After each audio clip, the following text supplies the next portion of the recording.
am live today with my amazing friend, Sarah Flynn, and we are both live from Ibiza. Yay. Welcome, Sarah. Thank you. Yay, live from the magic portal of Ibiza. And it really, really is, isn't it? So the reason for this live was because this week something happened, and whenever Sarah and I get together, no matter what continent we're in, something bonkers always happens, and this was no exception. So do you want to start, Sarah, and just kind of say a bit what we were doing? Where do I begin? Abundance. Yeah, so Gina and I were out the other day. We were in Nobu, which is, vision board material, and we were having a gorgeous day, weren't we? And we managed to connect with some very wealthy people as a part of being inside of Nobu. And I'm super curious when I get around people who've managed to create like hundreds of millions of euros, dollars, pounds, whatever you want to call it. And so I like to pick people's brains and just be like, what motivates you? What drives you? Like, how did you get from this point to this point? Did you need to change as a person? And it was like all of the things, wasn't it, Gina? Is there anything you want to add before we... before we get to the punchline? So if you're watching this and you are wanting to expand your abundance, then definitely stay tuned, because this is where it's at, we believe. Genius. It's genius. So I think it's genius. We all really like to be around these people who are doing the thing we want to do. And so being at Nobu and putting ourselves in that environment is a great way to learn. It's a great way to tap into abundance. It's a great way to learn from people and average those people rather than people that aren't doing so well, and learn from what they're learning, which isn't getting them to where we want to be. There's no judgment. It's just we want to go there, not there. So that's the first thing, putting yourself into these environments of around the kind of people that are doing the thing you want to do. Same goes for having mentors and things. If you're learning from someone with $1 million mindset or £1 million mindset, you're going to be getting different advice from going for a coach who, is making $5,000 a month, because they're going to have different beliefs that have got them there. So that was the big one. And also because Nobu is, for me anyway, and probably for you now as well, it's a symbol of abundance. Like, everything there is super well thought out. It's really luxury, but it's not like ridiculously over the top. It's just really good quality everything, great quality foods. It's got a real focus on eco-friendly, and it's real focus on nature and beauty, and it really aligns with us.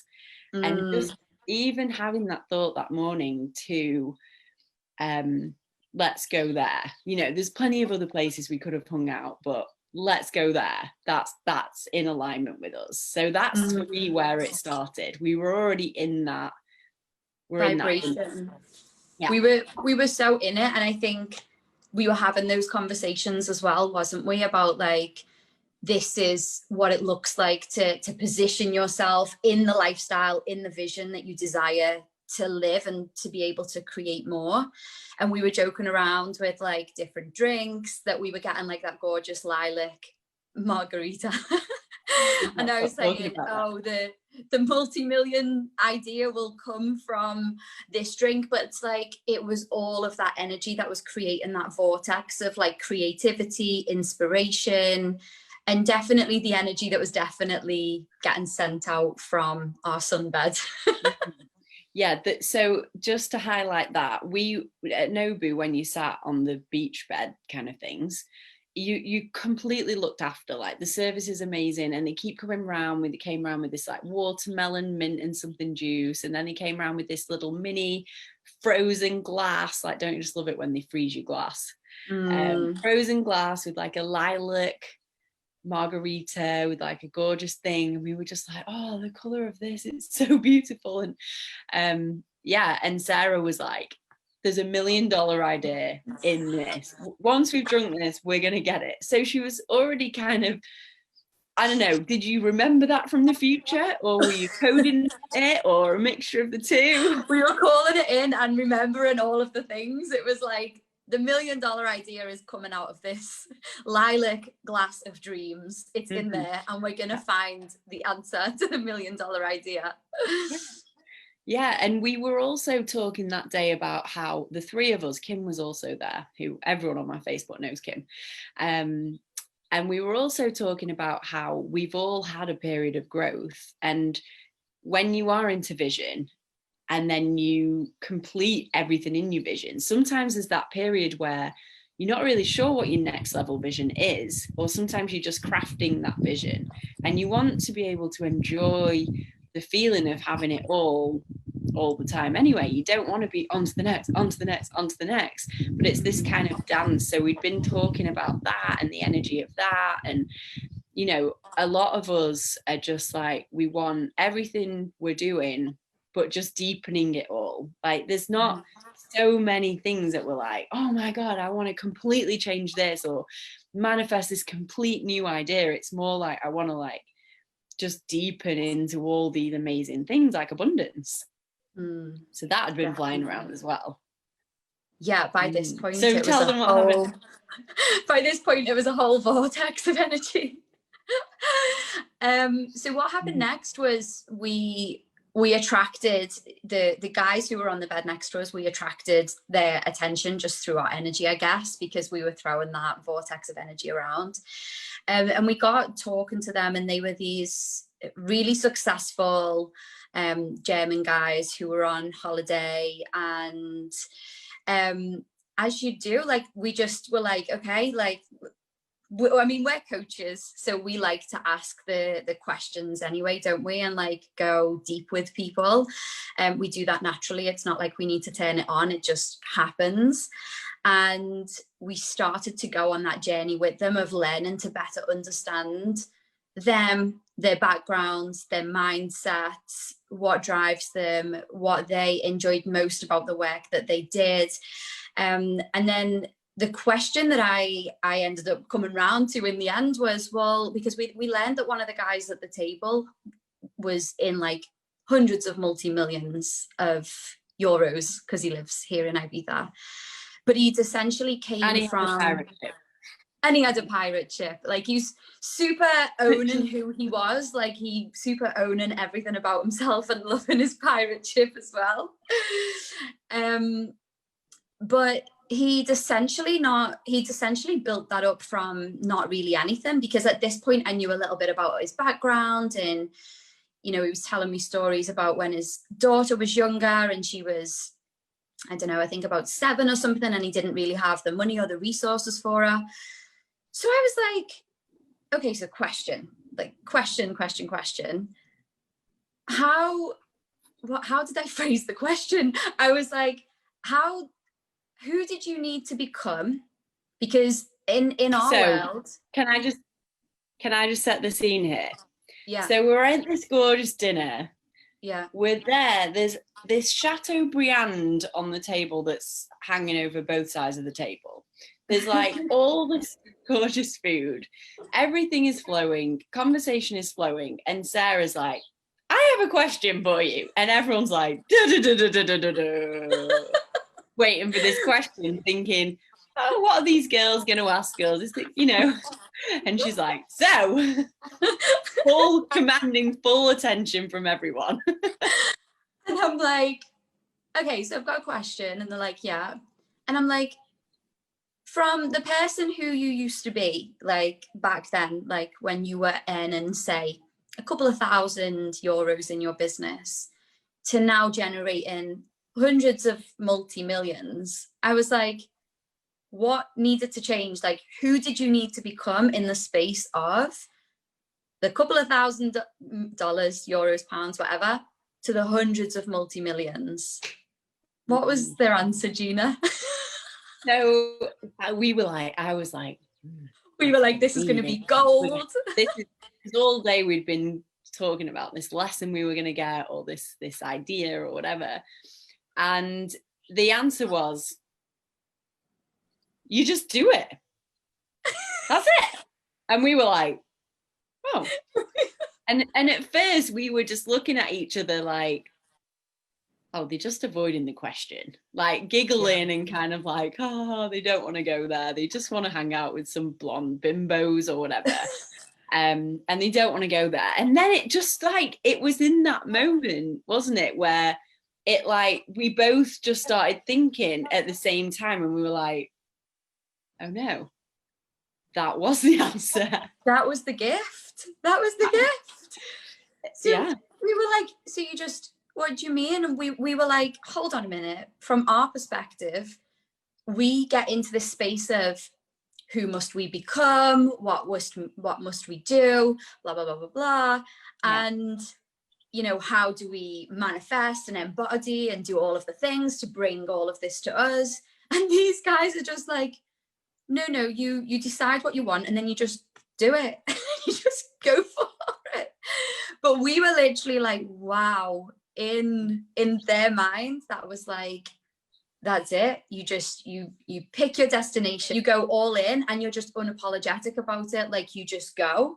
And we were like, wow, trying to then explain to them, you know, women, from what we know from working with women, don't feel like it's that easy. Like we feel so much guilt, we can feel so much shame, we can feel so much like guilt and shame for desiring more, or what are people going to think, or, you know, am I going to lose people? And in their mind they were just like, no, you just you see what you want, you just go. And so this is something that, like, at the minute, I have a business mastermind of all different ladies in business, and also coaching one-to-one ladies in business. And this is something, obviously, I'm seeing this all the time with women underpricing themselves or not feeling worthy of it, or when they get it, they kind of sabotage it, or they don't even dream that big. And when we were with these men, we were kind of realizing that, you know, I even said, like, we're pioneers. We're like the first generation of women who are doing this even a little bit, because I don't really know many people like in the generation above us that were, there is women of the world who were, but I don't personally know. I wasn't personally influencing my family through my schooling, any of that, by women who were smashing it in business and asking for what they want and getting it. And so when we were thinking about it, it was like, well, men have been doing this for decades, years, generations. Men have been taught to go out and bring home the bacon or the tempeh. It's like it's ingrained, but for women it's not. So like all these things coming up, it's so poignant to point out right now that it's no wonder that women are struggling with this. It's no wonder that this is so alien to most, and us. Like, obviously we're doing well, but we're still playing at a low game, really, compared to some people. It's just fascinating. Yeah, it was fascinating, and that's the thing, because it is deeply encoded. And I think even in our DNA, if we were to look at it probably scientifically, especially since we receive imprints from our maternal lineage coming through, we only need to go back a few generations to see that women were not the ones going out and, you know, bringing in the money and providing all of the safety and security for the family. They were home nurturing the families and doing all of the things. So it's not just from our influences in this lifetime, and I'm the same. I didn't grow up with women in my life, anywhere in my life, who were smashing business and playing at that, even like those super high levels. But even that, like, just because this lifetime I didn't see it, but also possibly in past lifetimes and through the maternal lineage, it hasn't happened either. So here we are now in this lifetime with, you know, past life history, maternal lineage, DNA, all of the things, completely not coded for this kind of thing. And yet, yeah, it's like when we step out then into that arena, it's like, no wonder it feels so icky. No wonder it can be so challenging to stretch from one level of abundance to the next. Because we were trying to explain to the guys, you know, for us, it's like we're here and then we desire to get there. So we have to look at this gap and go, okay, who must I become? What guilt, shame, pain, fear must I release in order to jump from here to there? For them, they were just like, no, what are you talking? And I see it with my brother. Like, when I see how my brother runs his business, he just charges what he wants. He's not, he doesn't feel bad for that. That's what he's doing. He has to support his family, and he's really good at supporting his family through his business. And that's right. And people see that and they're like, yes, man doing good for family. But when a woman does it, it doesn't have to, but it can translate to greed, or it can translate to wrong, or, you know, we selfish, or like all of the things. And not just, and I was having this conversation with a friend last night. It can translate in the relationship from woman to woman. Like, if we're not careful, if you're not in that arena of building other women up, you might find yourself in the arena of, who does she think she is?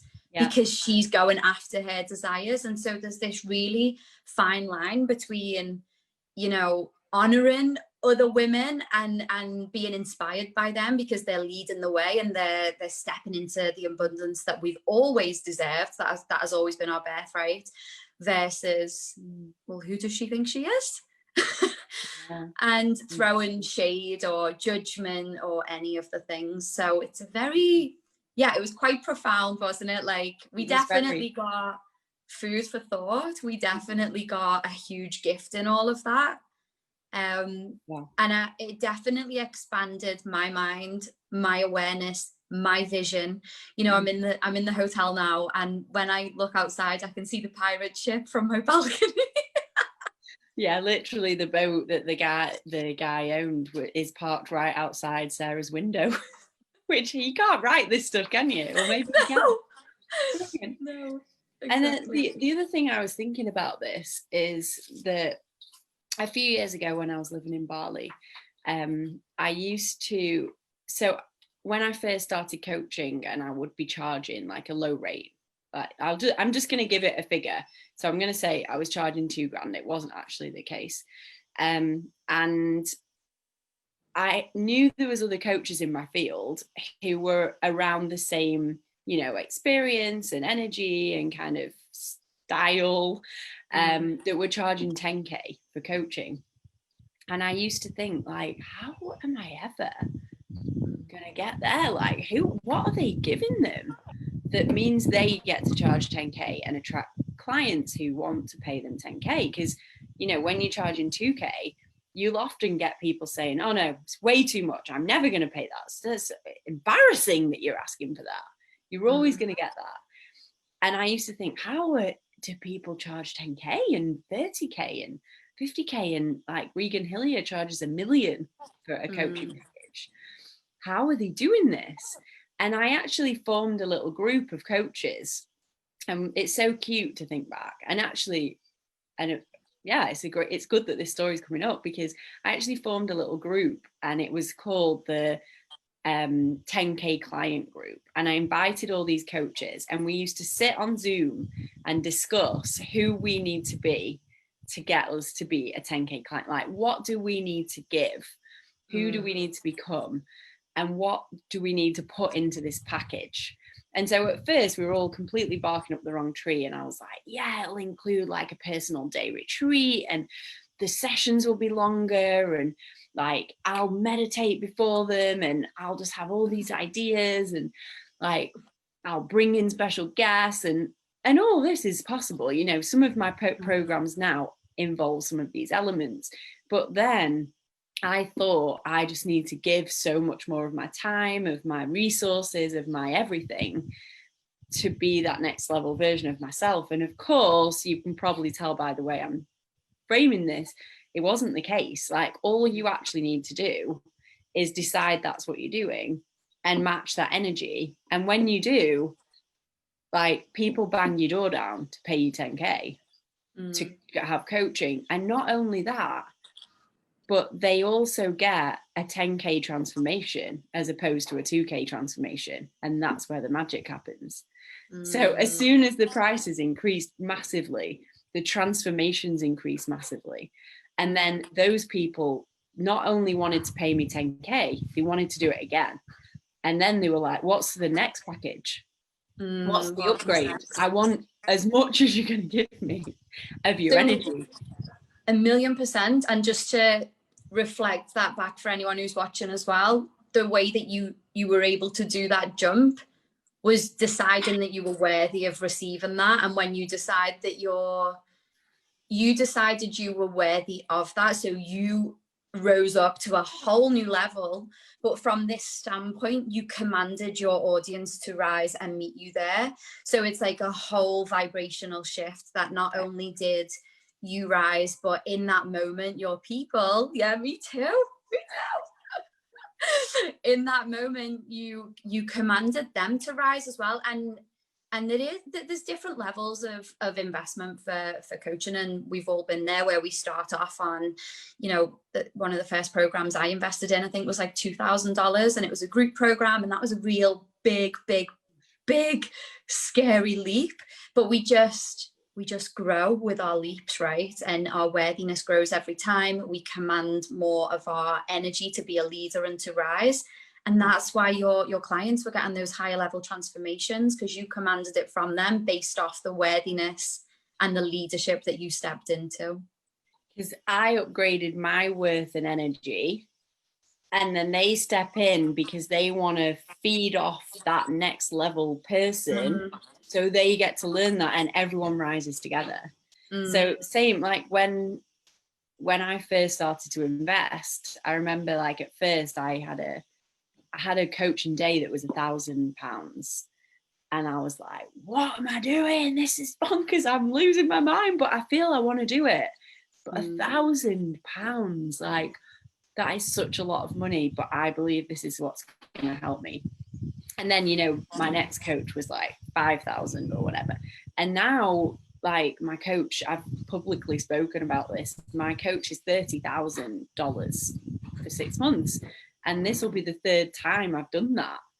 And every time I'm growing, I'm rising, I'm meeting her there. And doing that day was one of the scariest things I've ever done. Literally, I was like, oh my God, every bit of fear came up. Like, I'm going to bankrupt myself. What if I die? Everyone's going to think I'm crazy and greedy and disgusting and all these things. And she was just like, this is where we're going. And I was like, I feel that. And when I did, that night, as soon as I paid in monthly, because I couldn't do that in one go. I had to trust that it was going to come back to me. As soon as I paid that night, I instantly started going through my wardrobe, and I was like, this has got to go. The guy I was dating, no, absolutely not. He does not align with this next level. Everything that was holding me down at a lower vibration was gone that night. Like, boom, see you later. And I could feel, I woke up the next day, I was like, I'm ready, I'm on it. And I've been like that. It's amazing. Yeah. And you wouldn't have made that investment and commitment if your soul wasn't ready to rise. So it's almost like, as well, the investments that we make are just that signal to the universe of saying, I'm all in, I'm ready, I'm doing this, and here's my evidence to show to you that there's no going back. And you're gonna, that level of investment requires like a high level of accountability. Like, that's what it provides. So yeah, no wonder you felt that shift and cleared everything out, making space for the next level vision. Yeah. So then obviously we know that because we've already done it from one level from the ones to the tens, and then from the tens to the hundreds, and then it's like from the hundreds to the thousands. So we already knew what these men were reflecting back to us. We already know that because we've done it before, but we hadn't remembered it. Yeah, and sometimes it's the most simplest of truths that are the most profound.